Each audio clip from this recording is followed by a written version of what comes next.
acronym SIPDE. This is the essential defensive driving technique. Now this SIPDE has been taught for generations. And what it means is when you are driving down the road, you are scanning the roadway, looking for and identifying potential hazards. When you see that potential hazard, you are predicting worst case scenario. You decide what you're going to do and you execute that plan in time, okay? That's what SIPDE stands for. So as you're driving down the road, you should be scanning. Remember I told you you have to look out in order to stay in your lane anyway. You should be scanning the road 20 seconds in advance. That's a quarter mile. Now in Virginia, in the country, that's about as far as you can see with them before you get to a curve or a hill, right? You're scanning the road 20 seconds ahead. Then you're going to come back 12 to 18 seconds, 4 to 6 seconds. You're scanning the road. You're scanning to the left, you're scanning to the right, you're looking in your rear view mirror to see what is behind you, and you're looking at these lanes beside you in your side view mirrors, then you look down at your speedometer. Train yourself to have a pattern for scanning. Look far, look near, look left, look right, look in your rear view mirror, look in your side view mirror, look down at your speedometer. You should do that like 6 or 7 times in a block down here in a commercial area. You're scanning the road, okay? Now this technique has been around forever.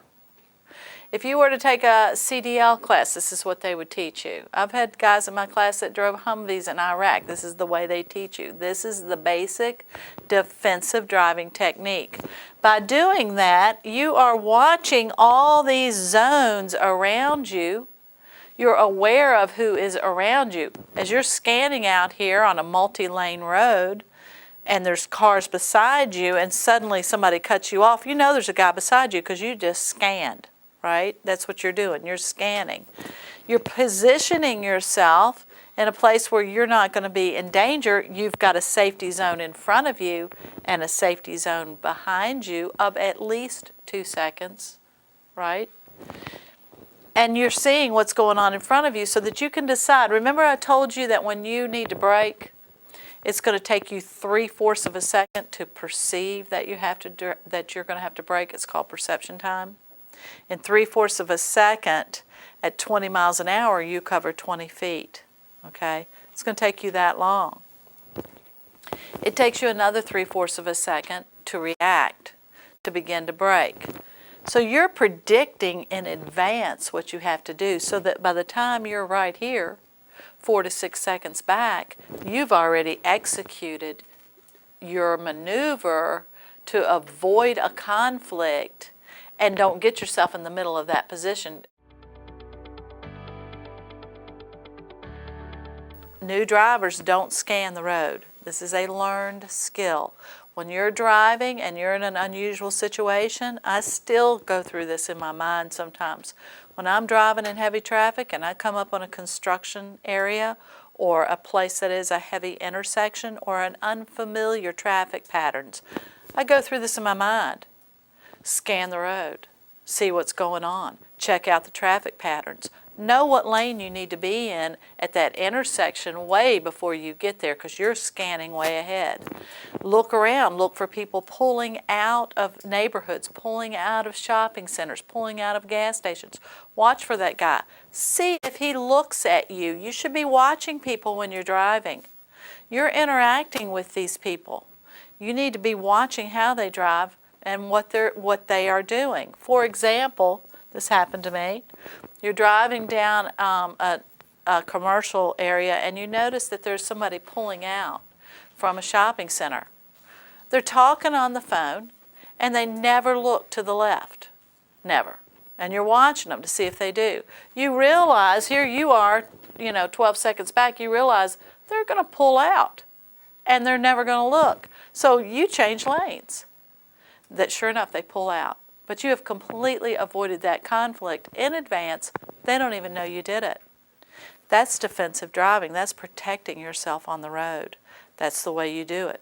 You plan ahead. It takes mental practice to realize you have to stay back. You have to stay back, you have to watch what's going on, and you've got to let the people in front of you make the mistakes they're going to make, because they're going to. Everybody's not going to do the predictable thing. You're watching. Can you do that if you're texting? Can you do that if you're messing with your radio?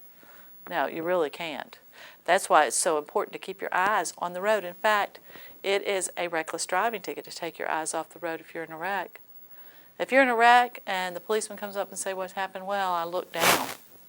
Reckless driving. You can't take your eyes off the road for this reason. That you're propelling yourself at 45 miles an hour in an ever-changing environment.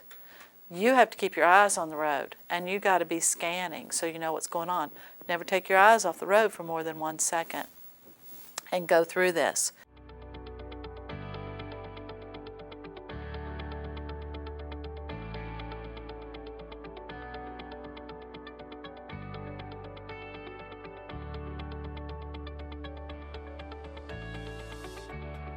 Intersections for you are your most dangerous environment that you're going to be in. If you are T-boned in an intersection, a T-bone accident very often results in severe injury or death. You get T-boned in an intersection, you get crushed between the car and your dashboard.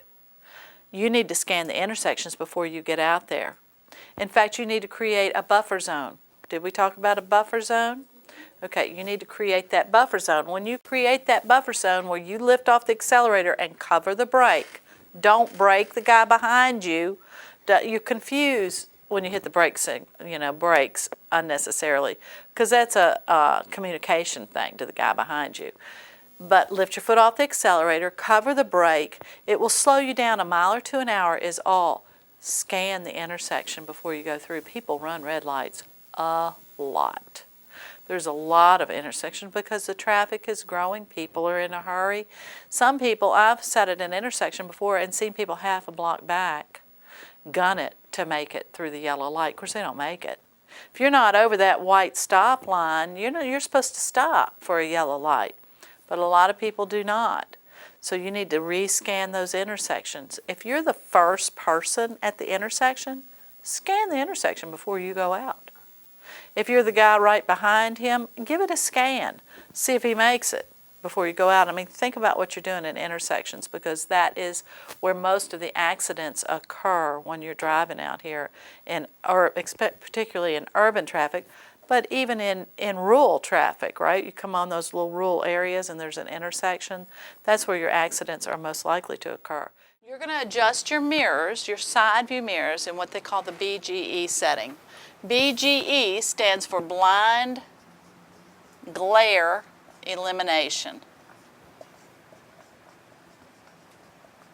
Now they call it glare elimination because if you're ever driving down the highway and you're like probably sitting in the passenger seat, but when you're sitting in the driver's seat, sometimes the car behind you, their lights will reflect from the side view mirror right into your eyes. That setting your mirrors 7 degrees out in the BGE setting will eliminate that also. But the other thing it does for you, it is eliminate your blind spot. When you're driving, you are looking, your field of vision is everything you see from peripheral to peripheral, okay? When you go to get your driver's test, they test your visual acuity. It has to be a 20/40, not 20/20. They're going to check that. There's a small 3% central vision or conic vision where you're focusing, right? That's your visual acuity. That's what they're checking. You're taking pictures with your eyes, right? But the rest of that is your peripheral vision. Your peripheral vision is your side vision. And when you get your driver's license test, they blink those lights, right? Which light is it? Which side is it coming from? They're testing your peripheral vision. Your peripheral vision will pick up mass and color and movement. However, as you begin to increase your speed, your peripheral vision narrows to where when you're traveling really fast, you really are traveling with tunnel vision. I mean, think about it. When you're sitting in the car, what can you see through your peripheral? You see nothing. It's just flashes, right? Every car has a blind spot. When you are sitting in your car, there is a spot directly beyond your peripheral vision that you cannot see. So for your left side, it's just over your left shoulder, and on your right side, you would look through the passenger rear window to check your blind spots. You can tell where your blind spot is like this. If you're driving down the road and you're on a multi-lane road and you're looking in your rear view mirror, as soon as this car that's coming up beside you disappears in your rear view mirror, you should pick him up in your side view mirror. That gap in between is your blind spot. With this setting, this BGE setting, you're going to virtually eliminate your blind spot. You don't see your own car, you're looking at the lane beside you. The only time you would want to see your car is if like you're hauling a trailer and you want to look down your car and you can see the trailer behind you. But otherwise, you're not going to see your car. There are, even with the BGE settings, there are like mini blind spots. So you're still going to have to check. You're still going to have to do an over-the-shoulder check. You're going to have to glance. And when you're checking your blind spots, your body should not move. You do not lean forward and look down the lane and see what's down there. If your mirrors are set properly, you should be able to see that lane from your mirror. But you do want to glance. You want to glance just over your shoulder and make sure there's no bicycle, moped, or small vehicle there. Just over your shoulder, a quick glance. Your line of sight is always your path of travel. Do not take your eyes off the road. Your line of sight is your path of travel. Keep your eyes on the road. You're propelling yourself 45 miles an hour. In 45 miles an hour, you're covering 66 feet in 1 second. You're propelling yourself down the road out here in this commercial environment. Things are changing constantly in front of you. Don't take your eyes off the road. But in order to change lanes or check your blind spot, glance quickly. Your peripheral vision will pick that up. Glance quickly through this mirror. Now I'm going to tell you the 5 times that you're going to check your blind spots. There are 5 times you must always check. You're going to check your blind spot when you are changing lanes.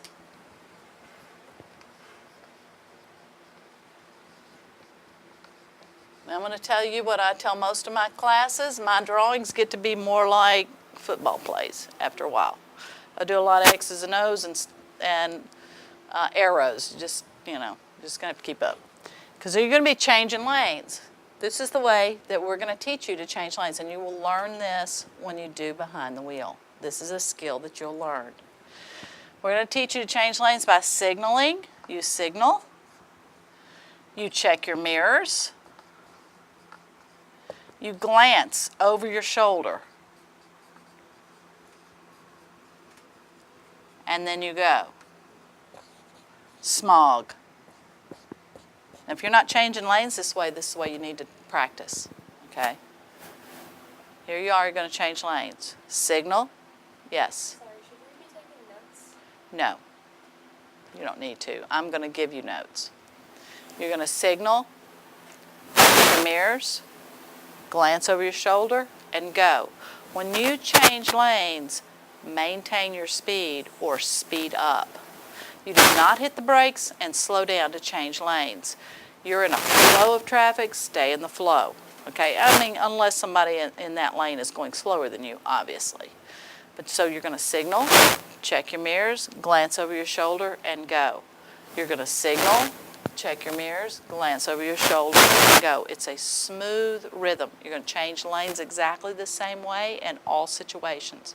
You're going to change lanes out here on Broad Street. You're going to change lanes in an expressway environment, always the same way. Use that technique, smog, okay? Learn it, practice it. It's your basics, just like learning to hit the ball when you're playing baseball. Learn this basics. You're going to check over your shoulder or check your blind spot when you're making a turn. If you're making a right-hand turn, especially in an area where there's a lot of pedestrians and there's a lot going on, you want to glance over your shoulder. Glance to the right. Make sure no one is stepping off of the sidewalk. There's not a bicycle beside you. Check over your shoulder when you are turning. When you are turning left, check over your shoulder before you make that left turn and before you get in that left turn lane. Someone can try to come up beside you and beat you to that light. You know what I'm saying? Check over your shoulder. Make sure nobody's right beside you, especially if you don't get in immediately. So when you are turning, you're going to check your blind spot. Now in Virginia, just a general rule, it is always against the law to cross over a solid line of any color, white or yellow. You cannot cross over. So that means when you're getting in that left turn lane, you got to hit those broken lines or you've broken the law, okay? When you are swerving around an object, you want to check your blind spot, okay, before you do. Say you're driving down the road and there's something there, a big pothole, you want to miss it, be sure you check. Make sure there's nobody beside you before you swerve. When you are merging into traffic, you want to check your blind spot twice. You're going to check your blind spot and you're getting on the interstate, you're going to be looking over your shoulder, picking your spot, but before you merge, be sure you check your blind spot. That traffic is moving fast. They can come up beside you and you missed it. Check your blind spot. And when you are pulling into traffic, you're pulling out of a curb from a parallel parking spot, check your blind spot. Check your spot that you're going to pull out on, and before you pull out, check your blind spot again. Those are 5 times that you need to check your blind spot.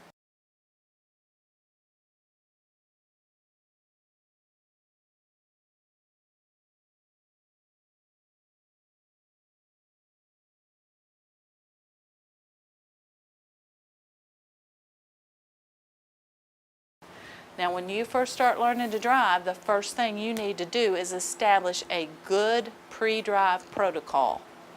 Now, protocol means to do things in the right order, right? You want to establish right off the bat a good order for getting in your car. When you get in your car, you're going to come out and you're going to look around your car, because you've got around your car, you have what they call a blind zone.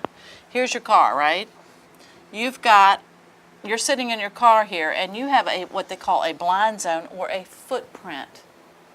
All of this footprint is what you cannot see when you're sitting in your car. That's the asphalt below you. If I were to put one of you out here in one of these driving cars and have another student walk behind him and say, look in your rearview mirror and tell me when you can see their feet. An average car, it'll be 65 feet before you can see them. That's your footprint behind you. This is called your blind zone. So you're sitting in a parking lot with a lot of children in and out, a restaurant. You've got this whole area around your car you can't see sitting in your car. You know what I'm saying? So you come out to your car and you look around and you see who's around you. Don't just back out. Children are small. You need to look around you. You need to check before you do anything. Don't just look in your rearview mirror and think, oh, I got this, because there could be a child behind you. The first thing you do when you walk out to get in your car, you need to check your car out. See that if you've got a flat tire or a low tire or a damaged tire.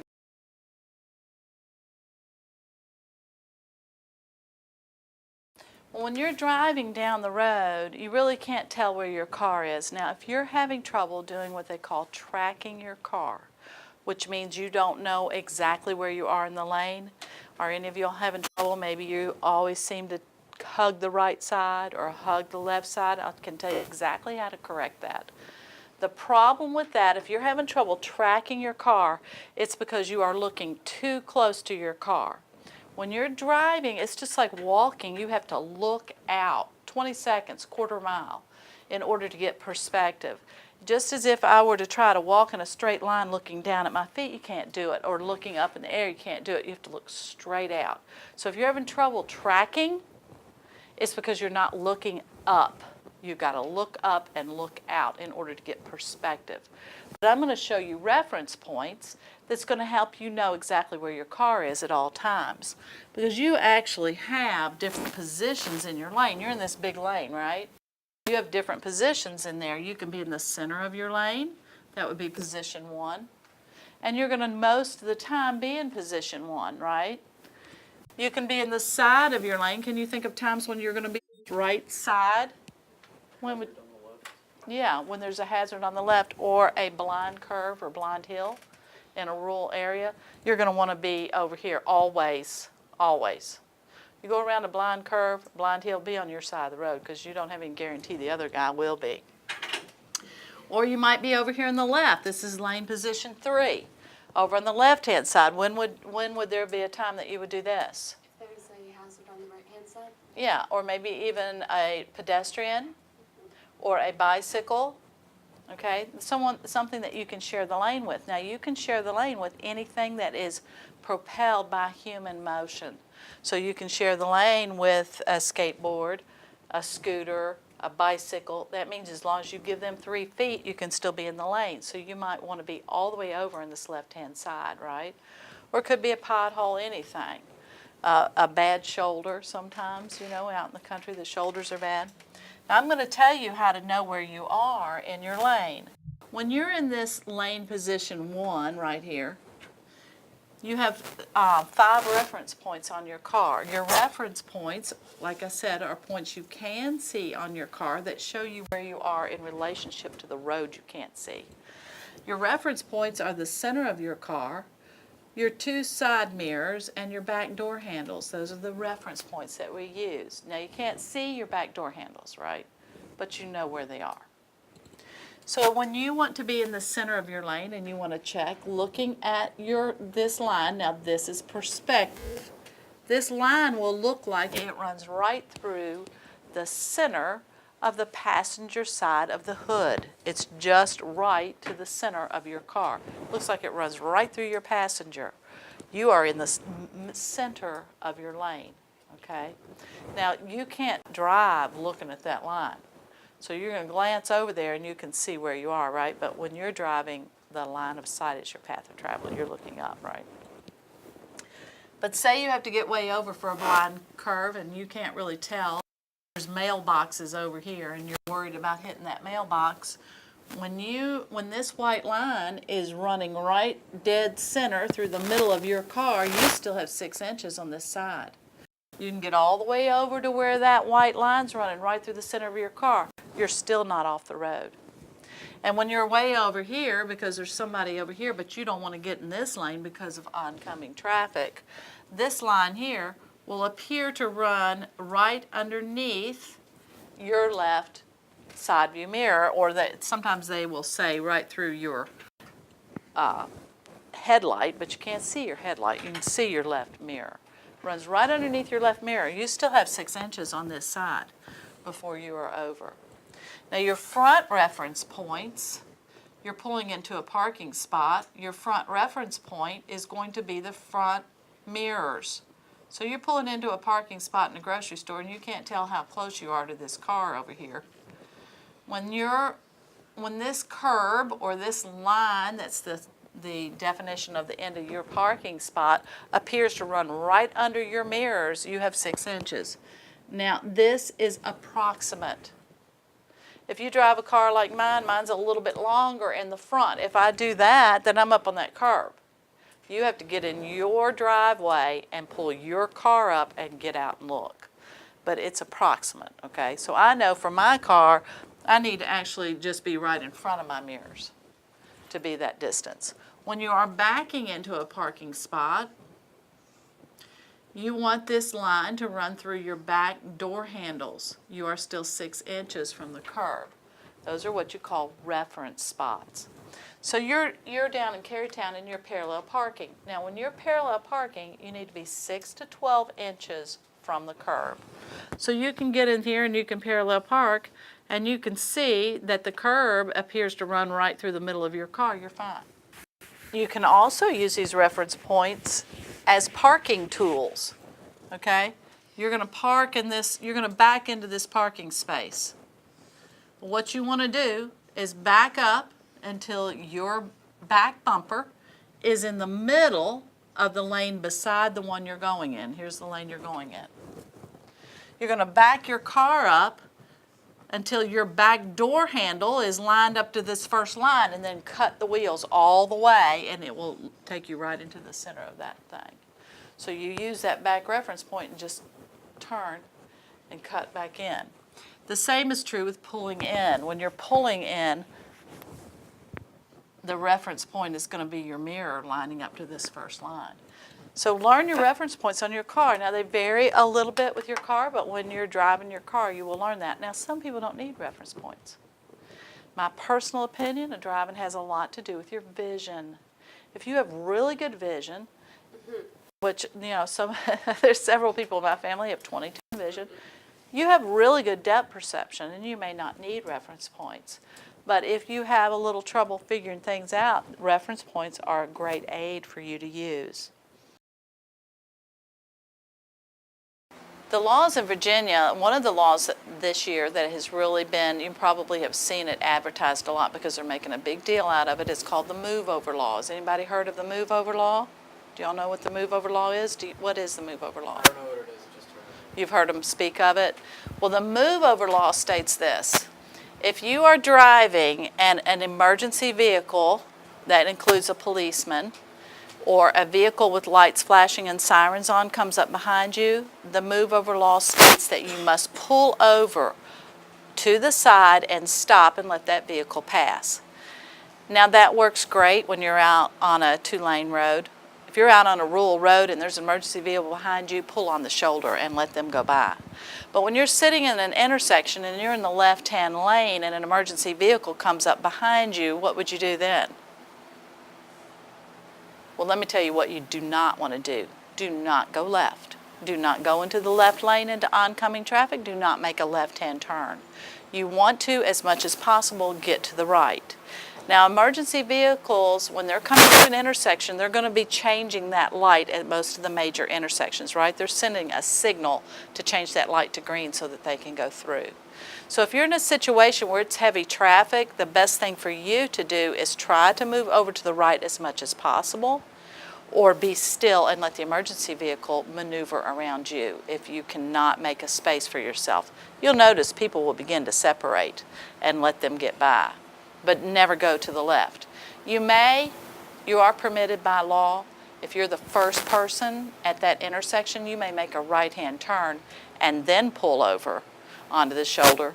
Or if you are in a roundabout, you know what I'm talking about? A traffic circle, go through the circle and then pull over after you get on the other side of the circle. That's the first half of the Move Over Law.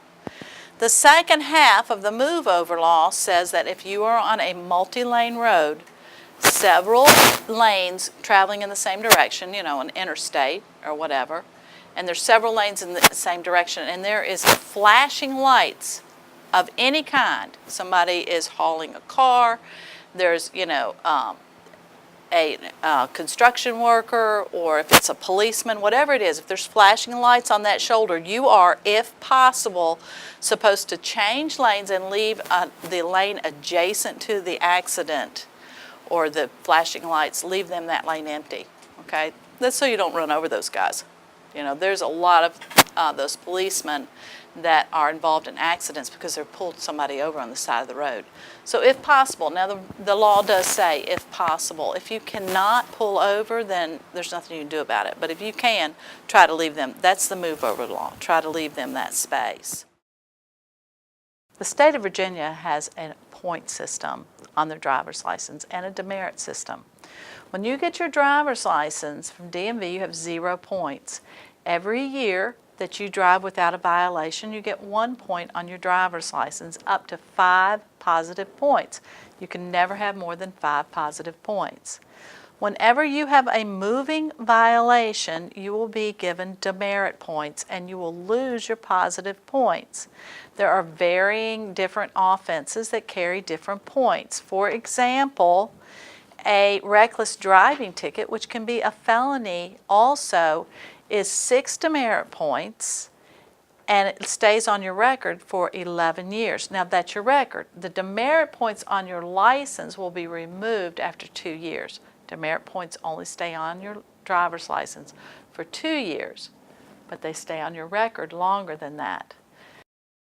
A DUI and a reckless driving offense are first-class misdemeanors. They will stay on your record for 11 years. Did you know that in the state of Virginia, you must always signal? If you're in the right turn lane and you're going right, you must signal. If you're in the left turn lane and you're going left, you must signal.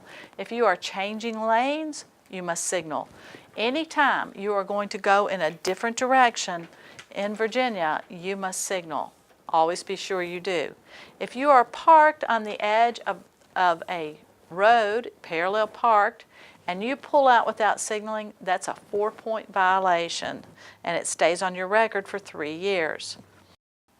For more information about moving violation and point assessments, you may call DMV at 804-497-7100 for the information, or you can get a brochure from DMV by writing Virginia Department of Motor Vehicles, P.O. Box 27412, Richmond, Virginia 23269. Another law that is in Virginia that I don't know if you're aware of is called the Good Samaritan Law. Does anybody know what that is? The Good Samaritan Law states this: if you are the first person at the scene of an accident, the guy in front of you is involved in an accident, or you're the first person there, you must by law stop. You stop, you turn off the vehicles, you check on the occupants. If they're, bleeding and you want to stop the bleeding, yes, but do not do extensive first aid. You're not a medical personnel and you haven't been called to the scene for that capacity. But if you stop, you turn off the thing, you call for help and you stay with them until help arrives. That's your legal responsibility. You must do that. That's called the Good Samaritan Law. And yes, there are extenuations for your protection under that law that I'm not going to go into in this class, but it's a very elaborate law. To know all of what that law states, you go into this website, www.dmvnow.com. This website right here will anything you want to know. There's also what they call the pickup truck law in Virginia. What the pickup truck law says is that you must be 16 years of age or older in order to ride in the back of a pickup truck. Another one of the administrative laws in Virginia we have admin per se laws. These are laws that can result in an administrative suspension of your driver's license. One of those is what they call the implied consent law. The implied consent law says that you are implying that you will consent to a BAC test if you are asked to take one. Now, a blood alcohol concentration test can be administered on the roadside by a policeman where you blow into a tube and it registers how much alcohol content is in your blood. If you refuse to take that test, an administrative law, the implied consent law, automatically kicks in and your license is suspended for a year for refusal to take that test. That's called the implied consent law. In Virginia, it is also against the law to be driving in the rain with your windshield wipers on without your lights on. That's a law in Virginia. You must turn on your lights whenever you are using your windshield. It is against the law in Virginia to have snow on the top of your car accumulated, because that thing can blow off and be a hazard for the person behind you. It's against the law to do that. It is against the law in Virginia to ever cross over a solid line of any color. So if you're making a left-hand turn and you miss those dotted lines, you have broken a law in Virginia. It is against the law in Virginia to ever drive on the shoulder. You may not cross over onto a shoulder in order to pass on the right or drive for any reason other than an emergency. In the case of a funeral, you must always yield to a funeral. Now, it used to be that the lights were on and you could tell it was a funeral procession, but now because everyone drives with their daylight running lights, which is a good idea, they will have police in front, sometimes as many as 2 police cars with flashing lights, and there will be someone at the end of that funeral procession. You may never get into the middle of that. You must always yield in respect to a funeral procession. In Virginia, we have a reckless driving law, which is either a felony or a misdemeanor. Reckless driving means speeding in excess of 80 miles per hour. That is a first-class misdemeanor and it will stay on your record for 11 years. A reckless driving offense carries $250 fine, first offense. Reckless driving is also considered speeding 20 miles an hour or more above the posted speed limit. Reckless driving is racing. Reckless driving is passing or overtaking an emergency vehicle. Reckless driving is passing a school bus. Reckless driving includes passing on the crest of a hill. Reckless driving is passing at a railroad crossing. Reckless driving is passing two vehicles abreast. Reckless driving is driving too fast for the road conditions, which means you can get a reckless driving ticket going under the speed limit if the road conditions or the traffic conditions are not conducive to that speed. The speed limit laws is the ultimate speed or the maximum speed you can go. That is in dry asphalt, normal traffic conditions. Reckless driving is failing to give a proper signal. Reckless driving includes faulty equipment, faulty brakes, or improper control.